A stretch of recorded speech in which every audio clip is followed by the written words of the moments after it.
নমস্কার বন্ধুরা, গল্পগাথায় আপনাদের সকলকে সাদরে অভ্যর্থনা জানাচ্ছি। আজকে শুনব এক জাদুঘরের কাহিনী। এক জাদুঘর যে জাদু দেখিয়ে খুব সুনাম অর্জন করেছে।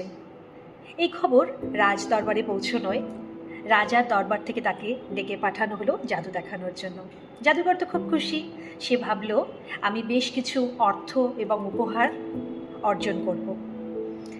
নির্দিষ্ট দিনে জাদুঘর রাজদরবারে গেছে এবং সে ভাবলো একটু নতুন কিছু দেখায়। সেই মতো সে কী করেছে, রাজার মুকুটটাই গায়েব করে দিয়েছে।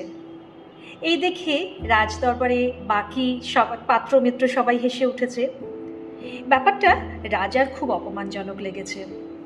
তখন রাজা ভীষণ রেগে গিয়ে জাদুঘরকে 7 দিনের জন্য কারাদণ্ডে দণ্ডিত করলেন এবং বললেন 7 দিন পরে তোমার মৃত্যুদণ্ড হবে। জাদুঘর এসেছিল উপহার পেতে, সে পেল মৃত্যুদণ্ড। যাই হোক, সে তখন কারাগারে বন্দী। এমন সময় এই খবর পেয়ে তার স্ত্রী তার সঙ্গে দেখা করতে এসেছে। স্ত্রীকে দেখে জাদুঘর হাসছে, বলছে এত চিন্তা করো না, ঠিক কিছু না কিছু ব্যবস্থা হয়ে যাবে। স্ত্রী ভাবছে, ভদ্রলোকের কি মাথা খারাপ হয়ে গেল? সে তার মৃত্যুদণ্ড পেয়ে সে হাসছে, তা চিন্তা করতে বারণ করছে। যাই হোক, সে প্রতিদিন দেখা করতে আসে এবং জাদুঘর স্ত্রীকে সান্ত্বনা দিয়ে বলে কিছু না কিছু ব্যবস্থা হয়ে যাবে, তুমি চিন্তা করো না। যেদিন মৃত্যুদণ্ডের দিন রাজা এসেছে দেখা করতে জাদুঘরের সঙ্গে একটি ঘোড়ায় চেপে। তখন রাজা জাদুঘরকে জিজ্ঞাসা করছে, কি কেমন আছো? রাজাকে দেখে জাদুঘর কাঁদতে শুরু করলো। তখন বলল, কি হলো? মৃত্যুদণ্ডর নাম শুনে তুমি এখন কাঁদছো? বললো, না মহারাজ, আমি ভাবছি আমি একটা জাদুর আবিষ্কার করেছিলাম, 1 বছরের মধ্যে সেটা কমপ্লিটও হয়ে যাবে।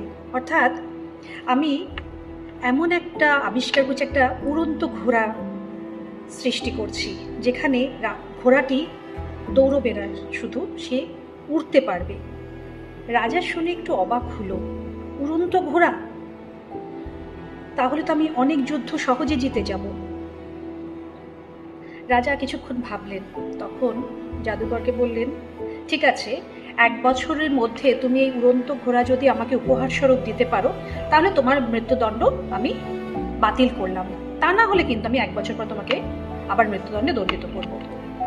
জাদুকর বলল, ঠিক আছে মহারাজ। তো জাদুকর তার বাড়ি ফিরেছে। স্ত্রী তো তাকে দেখে ভীষণ খুশি।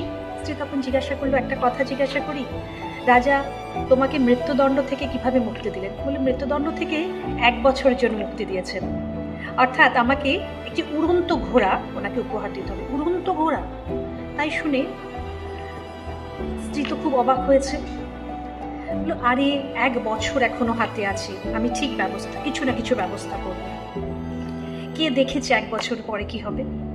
এর মধ্যে 6 মাসের মধ্যে রাজার মৃত্যু হয়েছে, 3 মাসের মধ্যে ঘোড়াটিও মারা গেছে।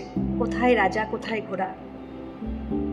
বন্ধুরা, গল্পটা কিন্তু আমাদেরকে একটা শিক্ষা দেয়। সেটা হলো, আমরা ভবিষ্যতে কি হবে তাই নিয়ে বর্তমানে অনেক বেশি স্ট্রেসড হয়ে থাকি, ভাবি কাল কি হবে।